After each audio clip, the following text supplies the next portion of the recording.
যুক্তরাষ্ট্রের নির্বাচনে দ্বিতীয় মেয়াদে জেতার পর এক সপ্তাহ পার হয়েছে। তো ডোনাল্ড ট্রাম্পের প্রেসিডেন্ট হিসেবে নতুন দায়িত্ব কেমন হবে তার চিত্র ফুটে উঠতে শুরু করেছে। এরই মধ্যে নতুন নির্বাচিত প্রেসিডেন্ট ট্রাম্প 12 জন নতুন কর্মকর্তার নাম ঘোষণা করেছেন। ডোনাল্ড ট্রাম্পের প্রথম মেয়াদে দায়িত্ব পালনের শুরুটা খানিকটা বিশৃঙ্খলাপূর্ণ হলেও এবার আরও বেশি স্পষ্ট পরিকল্পনা ও জনশক্তি নিয়ে এগোচ্ছেন তিনি। আরও জানাচ্ছেন Ritu Saha. Double million offer Walton fridge কিনে পেতে পারেন 20 লক্ষ টাকা, রয়েছে কোটি কোটি টাকার নিশ্চিত উপহার।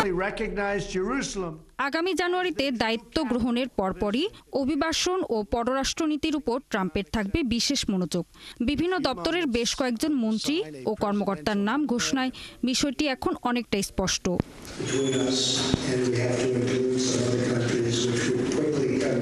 ট্রাম্প প্রশাসনের নতুন বাছাই করা কর্মকর্তাদের একজন স্টিফেন মিলার।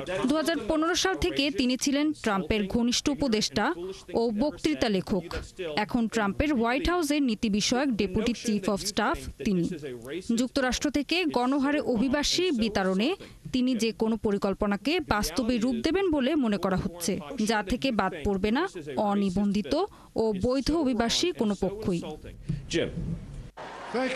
নতুন কর্মকর্তাদের আরেকজন থমাস হোম্যান। প্রথম দফার ট্রাম্প প্রশাসনে তিনি ছিলেন ইমিগ্রেশন অ্যান্ড কাস্টমস এনফোর্সমেন্ট এজেন্সির ভারপ্রাপ্ত পরিচালক। যুক্তরাষ্ট্র মেক্সিকো সীমান্তে আটক অনিবন্ধিত পরিবারগুলোকে বিচ্ছিন্ন করার ট্রাম্পের নীতিকে সমর্থন করেছেন তিনি।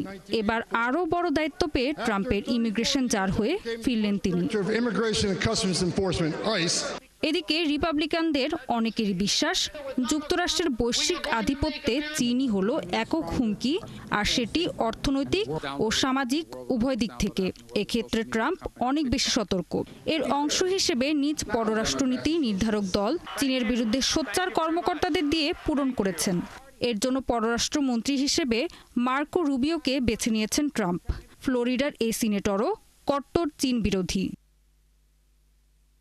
অর্থনৈতিক ও সামরিক দিক থেকে চীনকে মোকাবেলায় ট্রাম্প তার জাতীয় নিরাপত্তা উপদেষ্টা হিসেবে বেছে নিয়েছেন ফ্লোরিডার কংগ্রেস সদস্য মাইক ওয়ালটজকে।